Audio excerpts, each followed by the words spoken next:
Thank you all for being here. My name is Lauren Stiller-Rickleen, and I am the Executive Director of Lawyers Defending American Democracy. And we are so happy to be welcoming you here to the third session of our Meeting the Moment orientation webinar series.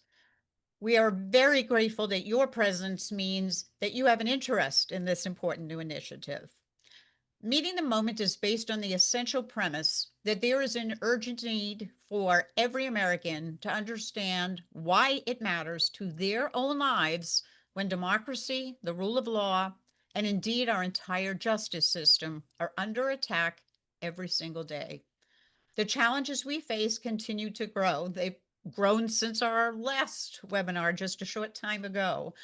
Every day, we are facing a barrage of disinformation and attacks that create widespread distrust of the media, the courts, and other important institutions. And we know that the goal of these attacks are to make it easier to dismantle the fabric of our country. LDAD believes that lawyers can be critical allies in combating this disinformation and helping the public understand what is at stake and why all of us must act. Lawyers are trusted voices in their communities. They're trained to understand and communicate about democracy and the rule of law as essential values to protect. Through Meeting the Moment, LDAD, in collaboration with state leads and volunteers, will develop messaging and materials that lawyers across the country can bring to their communities, their networks, and beyond, engaging in the important work of widespread outreach. Together, we will develop and promote key messages to respond to fast-paced news cycles filled with disinformation that undermine constitutional values. We will engage in rapid responses to attacks on the legal profession, on the justice system, and on the rule of law. And we will engage in day-to-day efforts to bring an understanding of why every one of us must act. We cannot be bystanders to the dismantling of our government, our educational institutions, our civil society organizations, and indeed our profession. And we will do this within our role as a nonpartisan, nonprofit organization and in accordance with all of the requirements of that important designation. This week, we will be sending out follow-up information to our state leads to facilitate their conversations with all the volunteers in their states. And we will be communicating ideas and information with everyone participating in our Meeting the Moment initiative. Today, I am delighted to introduce Arabella Meyer as our final speaker in this orientation series. Arabella, principal at A.R.T. Communications in Washington, D.C., is a strategic communications advisor. She's a mission-driven leader and has more than 25 years of experience providing strategic planning, organizational development, and communications consulting to corporations and nonprofit organizations. We are fortunate to have Arabella assisting in the development of our Meeting the Moment initiative, sharing a wealth of expertise from her background and her extensive knowledge of ongoing research into how we can best communicate on the critical challenges that we face today. Before turning the virtual microphone over to Arabella, a quick note about the process. We want to make sure that you have an opportunity to ask questions, so please send your questions along to us through the Q&A tab. Also, we are recording this presentation, but the Q&A portion will not be shared after the webinar. Finally, in short order, we will have these webinars posted and we will make notes available from the speakers on our website, ldad.org. In fact, the notes from our first speaker, Professor Abel, are already posted on our Meeting the Moment tab. Thank you, Arabella, and the floor is now yours. Well, I should say thank you, Lauren, for that really lovely introduction. So it's great to be here. It's great to be here with all of you. I have met some of you, and I am looking forward to meeting more of you in the future. And as Lauren mentioned, I do have a deep background in communications, and for some time now, I've largely been working in the democracy space. I've particularly been working with some veterans groups And so I am hoping to bring some of the insights that I have learned through this work and through the coalitions that I've been part of and I am part of, to the work that we are doing here. And again, my thanks to all of you for stepping up to do this work, because I do firmly believe it will take all of us to make sure that our form of government holds in this particular time. So as we get started, um, I always like to start here. I'm sure most of you have seen slides like this, if not all of you, but I have always remind myself to stay grounded in the things I know about communications, which is, audience is always first and foremost. And in this, we are going to have some conversations about different audiences, what they need, where their biases are, so that we can tailor what we are all very focused on, which is what are the messages that we wish to be sharing around all of this. And again, this is particularly, we've been learning in the democracy space, really important to understand what kinds of messages are resonating with the people we're trying to reach, and which kinds of messages tend to cause them to shut off.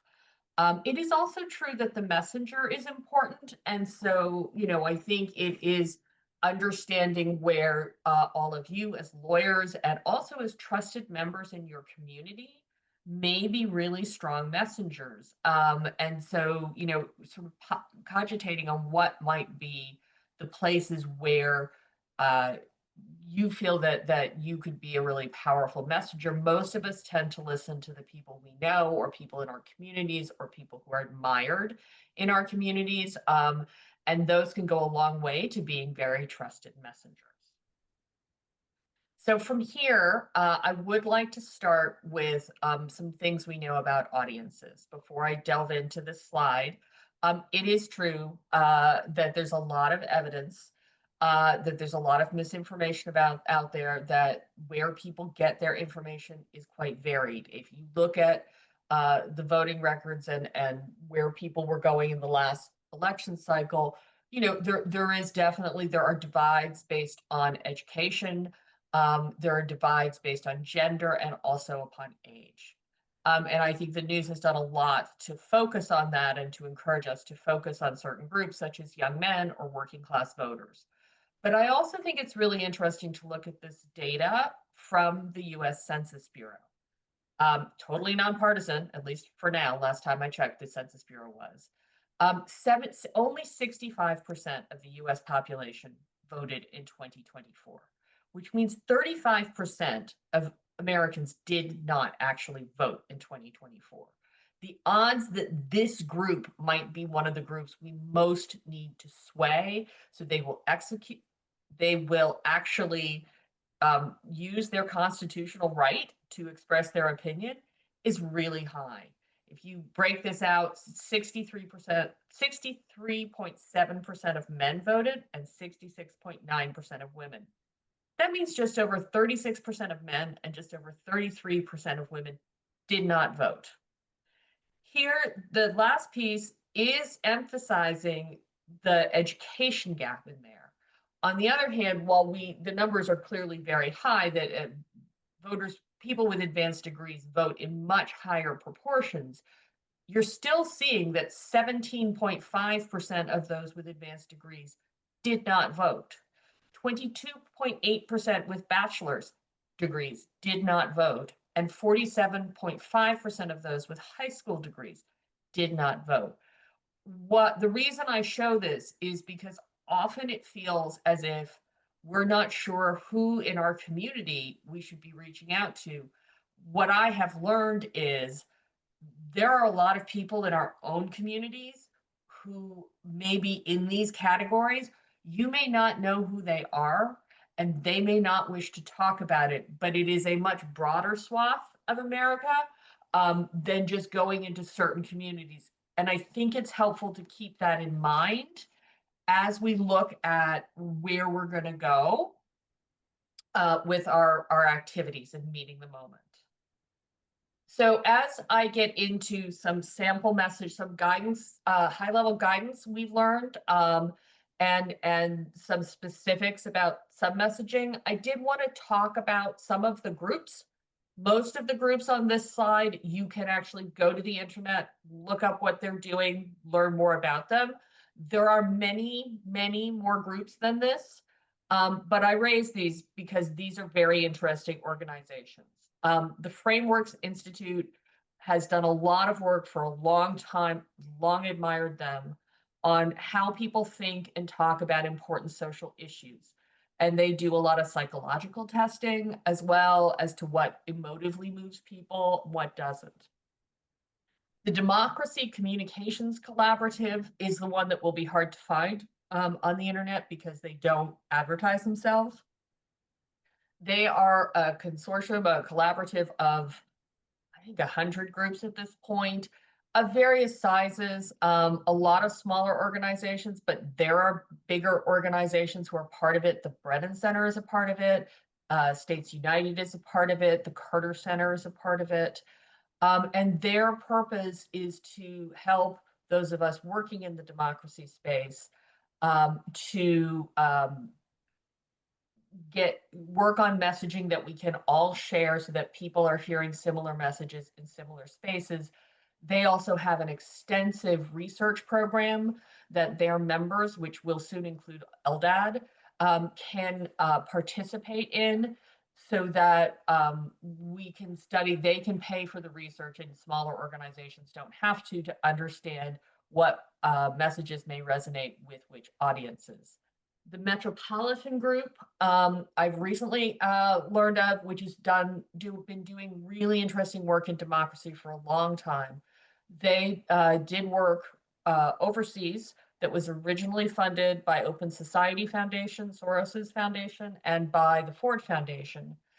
It was then funded by USAID to look at building democracy narratives and what worked and what might work across countries. Recently, in the last couple of years, they've turned more and more of their attention to the United States to apply a chunk of what they learned overseas to what we are working with here in the US. And then States United Democracy Center does a lot of work around elections and also a lot of work about messaging, and you can find their materials online. And the next several slides with sample messaging comes from work out of one or more of these groups. So with that,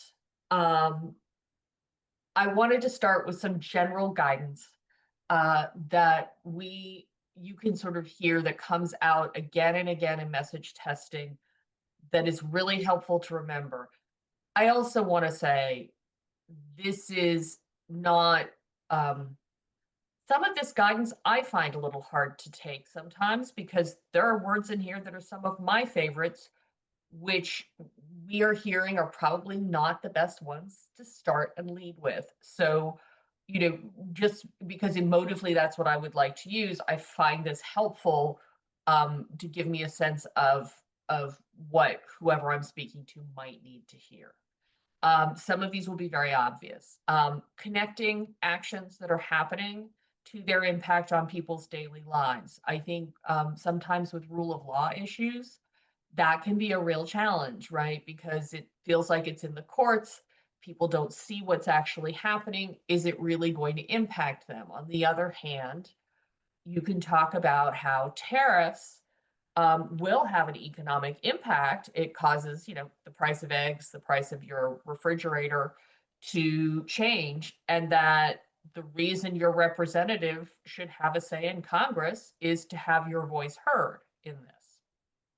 Tying comments to American values such as freedom and fairness, really important. One of the things that the Metropolitan Group's work determined was that oftentimes we like to talk about, all of us, myself, everyone included, like to talk about democracy issues in terms of facts, if people just know the facts.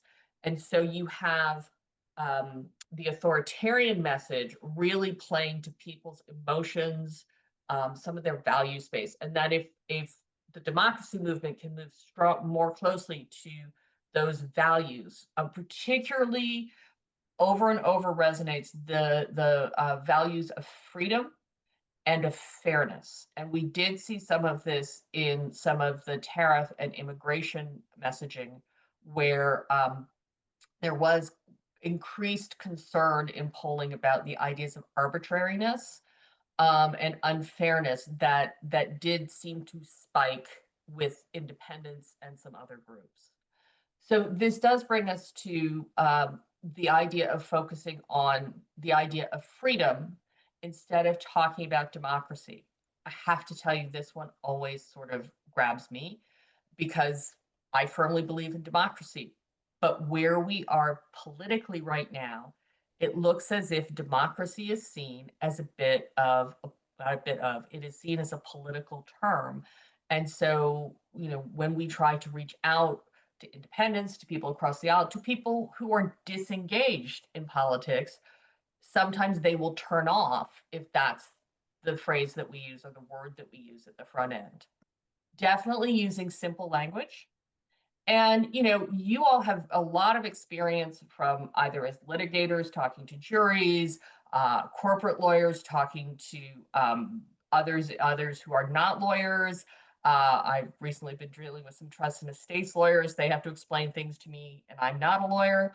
You have a really good skill set that we'd love you to use in this of making the concepts you are explaining real and non-jargony for the average American. You go to the other side, the other advice that we are given are do not assume the administration's motivations. So unless they've actually said the reason they're doing it is X, it's best not to say it's X, even though it certainly looks like X. I would say we were recently discussing yesterday's Supreme Court shadow docket decision about racial profiling, and it certainly looks like X, but unless it's there, it's going to be very hard to engage the people we may wish to engage by talking about that. Additionally, naming Donald Trump, unless you really have to, can be perceived as being partisan. So what I often say is the administration has done, or this from the administration, and not personalize it. Latin phrases. I'm actually in a working group that is still trying to figure out how we can all talk about habeas corpus without actually using the words habeas corpus. Big challenge. It is important for lawyers particularly to be aware of. And then, it is talking about big abstract ideas without relating them to individuals. There is a great deal of evidence that says people, when things feel too big or they can't impact them, people can't impact them, some people will shut down and not do anything. And a lot of that research, to be honest, comes from the environmental movement, where they have had to learn to bring things down to doable activities in many cases. I'm sure many of you work with that and have seen that in action. So as we move into this, the messaging I have been seeing the most of late, and it's not just because I work with veterans, it's because of what's going on, is around the use of the National Guard and this administration's more active use of the National Guard. And so I thought this would be really helpful to see some of the messaging that we all have around this. So there are sub bullets to all of this and to the next slide that will be in the slides we post, which I will read from now. But it was a lot to read, so we made the slides more readable, but you will get more fully what I'm saying in the slides. So the themes that repeatedly we're seeing really reinforce the idea of community safety, the misuse of military resources, and practical consequences. What is not on this list is ideology, talking about the fact that crime is not as bad as they're saying. And sadly, which is not on this slide, but does come up later, the legality of what he's doing. Now, whether they actually go into Chicago and that changes things, I don't know. But right now, the legality argument is not resonating with independents, and they particularly were thinking that women and younger people are more likely to be swayed, have issues with the use of the National Guard. So those are the groups they're focusing on. Affirming crime concerns and pivot to safer solutions.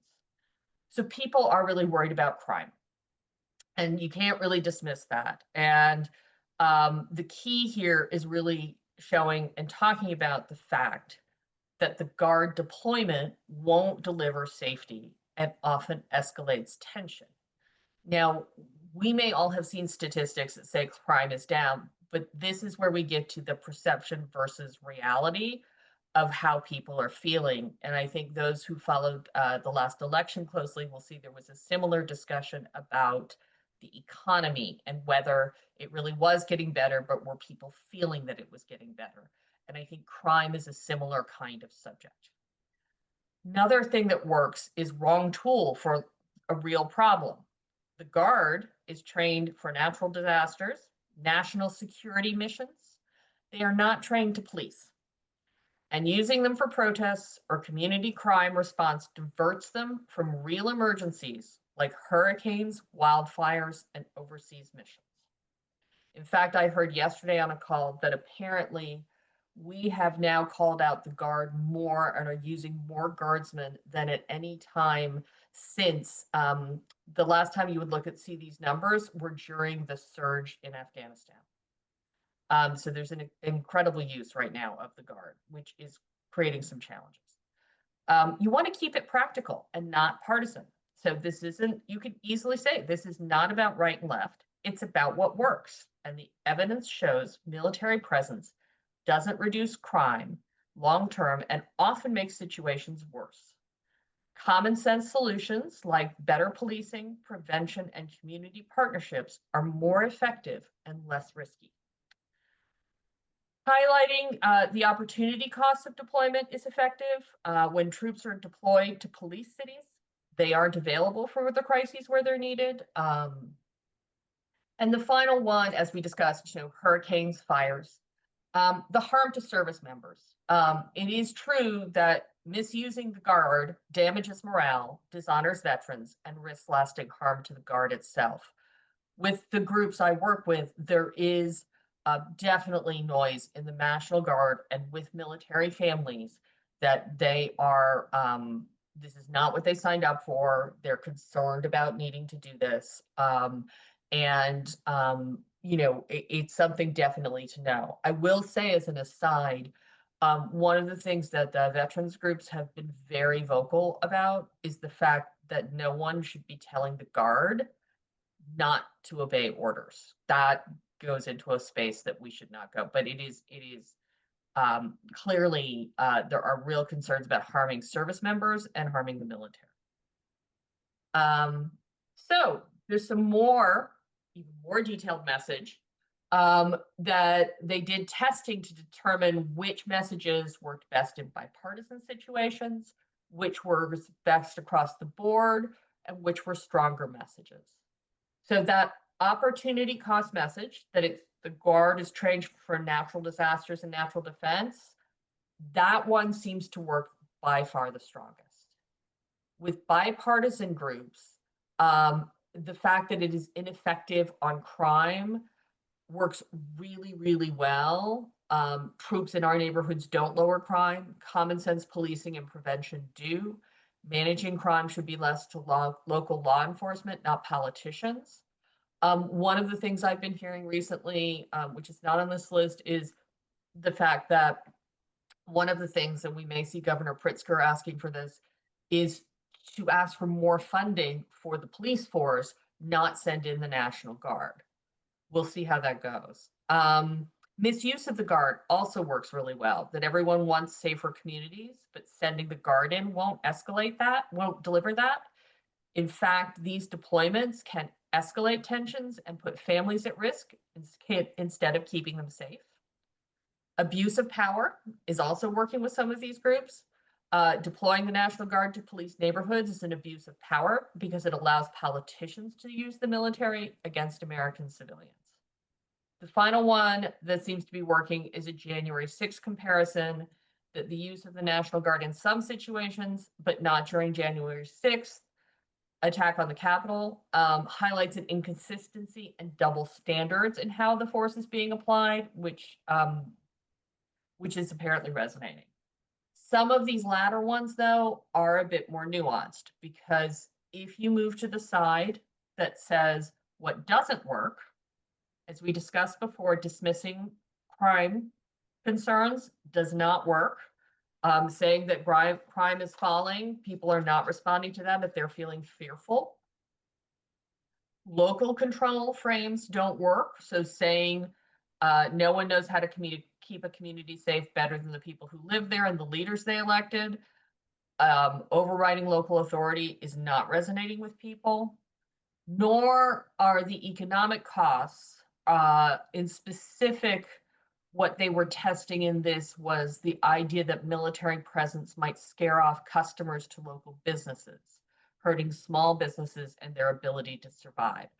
That did not resonate, sadly, with these groups. The anti-democracy appeals did not, saying that these deployments without a clear emergency weaken civilian control of the military, a principle our founders designed to protect liberty, did not resonate. And then it is the using judgment-based language, oversimplification, saying things like the president's deployment of the National Guard to American cities to respond to crime and protests is short-sighted, or is martial law, or is a calculated political action, is against the law, makes communities feel like they're under occupation. None of that resonated, and I think people really felt that sounded more political to them. So again, this language will be in the updated uh, slides that are posted. And it's important to know because a lot of it is are things that I would want to say. And so I am doing my best to learn sort of where to stay or how to phrase things to move them into spaces that might resonate with more people.